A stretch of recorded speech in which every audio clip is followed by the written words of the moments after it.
Continuamos entonces con el práctico de anestesia general y en esta parte nos corresponde desarrollar anestésicos inyectables. Esta también es llamada anestesia fija. Cuando hablamos de anestésicos inyectables podemos llamar también anestesia fija y comparándolo con la anestesia inhalatoria vamos a encontrarnos con una serie de ventajas y de desventajas. Entre las ventajas, por ejemplo, es que vamos a tener anestesia de muy bajo costo, en principio porque no se requieren de equipos especializados, contando con vaporizadores, circuitos y demás, y por otra parte también el tema de la especialización en la práctica anestésica utilizando este tipo de equipos. Inicio de acción anestésica más rápido que en el caso de los inhalatorios, más allá de que es más veloz alcanzar la etapa anestésica, también vamos a ver que nos vamos a encontrar con algunas desventajas, ya que el anestésico ingresa por la vía endovenosa, fundamentalmente, y una vez dentro del organismo, la dosis administrada es muy difícil de revertir. Por otro lado, como ventaja también tenemos que los riesgos de contaminación del personal que trabaja con este tipo de anestésicos, así como la contaminación ambiental, es mucho menor y no existe riesgo de explosión.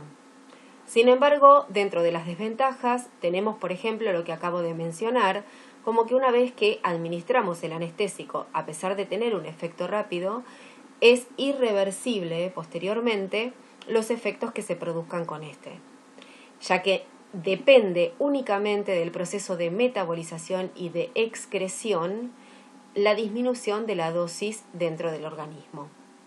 A diferencia de los anestésicos inhalatorios, donde a través de diferentes técnicas de manipulación, como podían ser la ventilación, es decir, el aumento del bolseo, cortar la dosis de anestésico e inducir la salida a través de las vías respiratorias, se provocaba la rápida recuperación. Aquí la recuperación depende fundamentalmente del metabolismo y la redistribución. Posible hipoventilación, obstrucción e hipoxia por falta de intubación y suministro de oxígeno.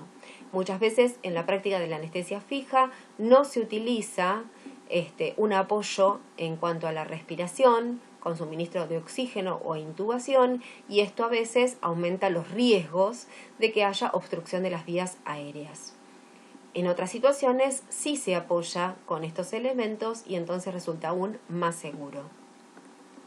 En cuanto a los anestésicos que nos vamos a encontrar de este tipo, los inyectables o fijos, nos encontramos con un grupo cuyo mecanismo de acción tiene que ver con el receptor GABAérgico, que sabemos que es el principal receptor inhibitorio del sistema nervioso central y son agonistas GABA. Dentro de este grupo nos encontramos con los barbitúricos, el propofol y el etomidato. En cuanto al segundo grupo, tenemos los anestésicos disociativos, ejemplos la ketamina y la tiletamina, que su mecanismo de acción difiere completamente del grupo anterior. En cuanto a los barbitúricos, un poco se desarrolló este tema cuando se habló de los tranquilizantes, fundamentalmente los tranquilizantes menores, y sabemos que su mecanismo de acción es que son agonistas GABAérgicos. Es decir, se unen a la misma subunidad del receptor GABA que lo hace el propio neurotransmisor y producen la apertura del canal con el ingreso del cloro y la hiperpolarización neuronal con la consecuente depresión central. Dentro de los barbitúricos sabemos que existen distintos grupos, ya que difieren en cuanto a su semivida y al comienzo del efecto, teniendo por ejemplo los de acción ultracorta, donde al ser administrados tenemos casi una acción inmediata, pero con una duración extremadamente acotada, como es el caso del tiopental, metoxietal y tiamilal. Después nos encontramos con los de acción corta, como el pentobarbital, secobarbital y amobarbital, y estos son fundamentalmente los dos grupos que se utilizan como anestésicos, pero que hoy en día ya no se utilizan para el mantenimiento de la anestesia, sino simplemente para el proceso de inducción. Esto se debe a la característica que acabo de mencionar, que tiene que ver que una vez administrado, el animal tiene rápida recuperación. La recuperación, por supuesto, no se produce porque el fármaco es metabolizado rápidamente y eliminado, sino porque el fármaco es redistribuido. La alta lipofilia de los barbitúricos hace que se distribuya por el organismo, alcanzando incluso tejidos con baja irrigación, como es la grasa y la piel, y quedándose en estos tejidos, produciendo un retorno lento hacia la sangre. El despertar del animal, es decir, la recuperación de la conciencia rápida luego de la administración, por ejemplo, de tiopental, tiene que ver que, así como llega rápidamente al sistema nervioso central por su gran lipofilia y porque es un órgano altamente vascularizado, también sale rápido de él y, como dije antes, la distribución en el resto del organismo hace que la concentración en plasma caiga. En el caso del fenobarbital, que es un barbitúrico de acción prolongada, tiene otro uso, como se vio en el práctico anterior, que tiene que ver más como para el tratamiento de la epilepsia y no como anestésico. Como les dije recién, una vez administrados los barbitúricos en sangre, vamos a ver que su concentración cae rápidamente en este compartimiento gracias a su gran lipofilia y a la velocidad con que puede atravesar las membranas y dirigirse a los órganos. En primer lugar, aquellos más vascularizados como cerebro, riñón, hígado, y luego a los que son muy irrigados, pero no tanto como este grupo anterior. Por ejemplo, musculatura. Finalmente, y mucho más lentamente, alcanzan el tejido graso, la piel, que son órganos mucho menos irrigados, pero altamente lipofílicos, por lo cual en estos tejidos logra ingresar y permanece en ellos, saliendo lentamente luego al torrente circulatorio. Entre los ejemplos que observamos teníamos entonces al tiopental y al metoxietal, que son fundamentalmente aquellos utilizados como inductores de la anestesia, es decir, para poder pasar desde el momento de la conciencia al plano anestésico lo más rápido posible. Como dije antes, tienen un comienzo del efecto casi inmediato, en 20 segundos, pero tienen un despertar también muy veloz. Se caracterizan porque no producen analgesia y la miorrelajación es bastante insuficiente. El proceso de redistribución hace que al cabo de unos minutos el animal vuelva nuevamente a estar consciente. Hace un tiempo atrás eran utilizados como anestésicos también para el mantenimiento. La forma de utilizarlos era dividir la dosis total en cuartos e ir administrándola en forma de bolos, controlando el despertar del animal para repetir un cuarto de dosis. Una característica puntual de este grupo es que, a diferencia de los anestésicos inhalatorios, no producen incremento de la presión intracraneana. Sí son importantes depresores cardiorrespiratorios. De hecho, la sobredosis de un barbitúrico puede producir una depresión a nivel vulvar tan importante que lleve a la muerte del paciente. Otro dato interesante es que son altamente irritantes en la zona en que son administrados.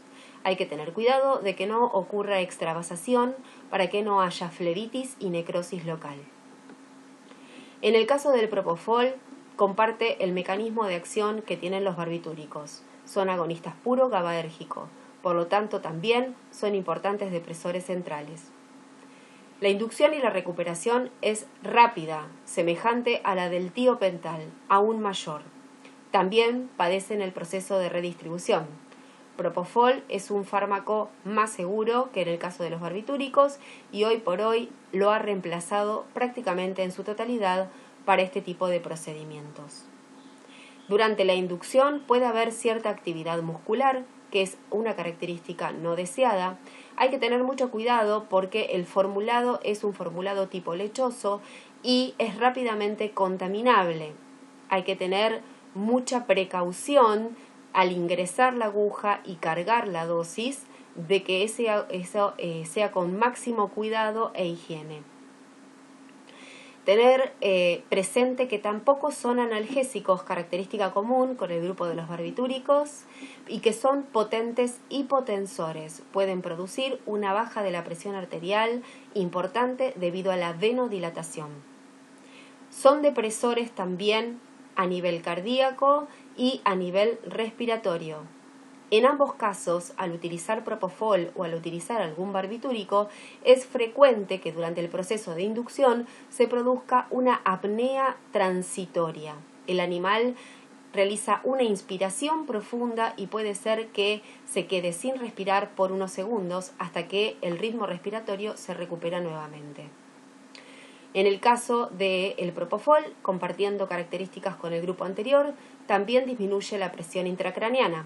Por lo tanto, cuando no están indicados los anestésicos inhalatorios en un paciente que tiene presión intracraneana previa, estos fármacos sí pueden ser utilizados sin problema. Padece un amplio metabolismo hepático, igual que el grupo de los barbitúricos, y también a nivel pulmonar.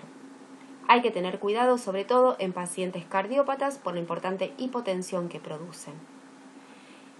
En el caso de los felinos, si son sometidos a varios procesos anestésicos consecutivos donde se utilice propofol, se ha mencionado que suele padecer daño oxidativo a nivel de los glóbulos rojos. Pero son situaciones poco frecuentes, ya que, como dije antes, requiere de múltiples exposiciones a este anestésico. Bueno, y dentro de este grupo finalmente tenemos al etomidato, que como mecanismo de acción también es un agonista GABAérgico. Comparado con los otros tiene mayor margen de seguridad porque es menos depresor a nivel vulvar. También sufre redistribución, por lo cual tiene una rápida recuperación debido a esto. No es analgésico. También con este nos encontramos que en el momento de la inducción puede haber movimientos involuntarios por parte del paciente, incluso náuseas y vómitos. Por eso en conjunto muchas veces se utiliza benzodiazepinas en la preanestesia. Tiene amplio metabolismo hepático. También reduce la presión intracraneana como parte de este grupo, comparte la misma característica, pero tenemos algo negativo y es que produce supresión adrenocortical, por lo cual es un fármaco que está completamente contraindicado si hay una patología de base como puede ser Addison o Cushing. En el momento en que se administra debido a un coadyuvante, produce un dolor en el sitio de la aplicación. Ketamina es el primer representante del segundo grupo de los anestésicos fijos.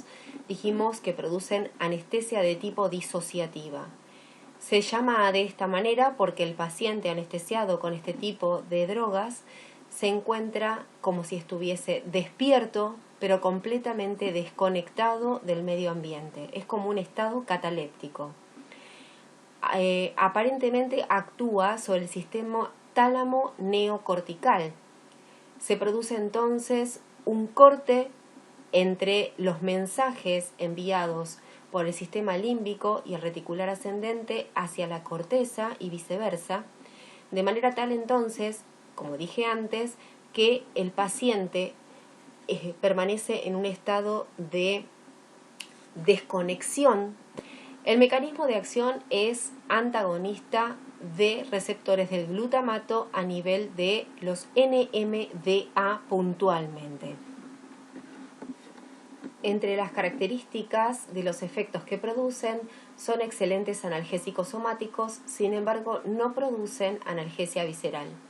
En el caso de un abordaje quirúrgico que implique por ejemplo, un abordaje abdominal, es necesario complementar con algún tipo de fármaco como los opiáceos. La recuperación suele ser lenta y muchas veces acompañada de hipertonía muscular, así también como delirios por parte de los pacientes. La hipertonía muscular y los movimientos involuntarios pueden manifestarse a lo largo de toda la cirugía si es que se utiliza este tipo de fármacos, y por eso se recomienda utilizar como complemento en la preanestesia algún miorrelajante. En el caso de las benzodiazepinas, sabemos que tienen esta característica de ser excelentes miorrelajantes, así como también de la silacina, por lo cual debe ser utilizados acompañando a este tipo de anestesia fija con ketamina, ya que si no, la manipulación quirúrgica suele ser muy dificultosa. Es importante destacar una gran diferencia con el grupo de los agonistas GABAérgicos. En el caso de la ketamina, en lugar de producir depresión cardiorrespiratoria, vamos a ver taquicardia, aumento de la presión arterial, y la depresión respiratoria es leve. Sí podemos encontrarnos con secreción salival y bronquial aumentada, y es muy característico, como dije antes, de la anestesia disociativa, que los ojos de los animales se mantengan abiertos, incluso con movimientos, pupilas midriáticas y reflejo palpebral conservado. La ketamina es uno de los anestésicos fijos que produce aumento de la presión intracraneana y del flujo cerebral, por lo cual en un paciente que tiene lesión previa con estas características no debe ser utilizado. Produce un movimiento de pseudorrumia, como si fuese que están masticando, sobre todo observable al tratar de intubar a los pacientes. Y todo esto es característico de la rigidez muscular que se produce al utilizarlo. Por eso, como dije, siempre debe ser complementada su terapia con el uso de un miorrelajante. Como mencionamos también previamente, el despertar puede ser bastante desagradable, con delirios, hiperexcitabilidad e incoordinación. Por eso es sumamente importante colocar al paciente en un lugar donde los estímulos externos sean lo más leves posible. Sin luz, tranquilo, sin ruidos fuertes. En cuanto a la vía de administración, pueden administrarse por varias vías, teniendo buena biodisponibilidad incluso por la vía intramuscular, lo cual muchas veces es beneficioso al momento de realizar la anestesia y la aplicación combinada con algún preanestésico. Luego, una vez que el animal entra en la fase de anestesia, podemos sí canalizarlo y seguir con la medicación por la vía endovenosa. Como dijimos antes, no debe ser utilizada sola por todas las deficiencias que tiene como anestésico único, entre ellas la de no ser un buen relajante muscular. La contraindicación más importante tiene que ver con que exista algún problema cardíaco previo. Vimos entonces que pueden producir aumento de la presión arterial importante junto con la taquicardia, lo cual en una cardiomiopatía podría exacerbar los síntomas y puede ser fatal. Tampoco puede utilizarse cuando hay un trauma cráneoencefálico o alguna patología que produzca aumento de la presión intracraneana. No puede ser utilizada tampoco en glaucoma o en epilepsia o en cirugías que involucren faringe, laringe y tráquea, en este caso por el tema de la falta de relajación muscular y la dificultad en el abordaje quirúrgico.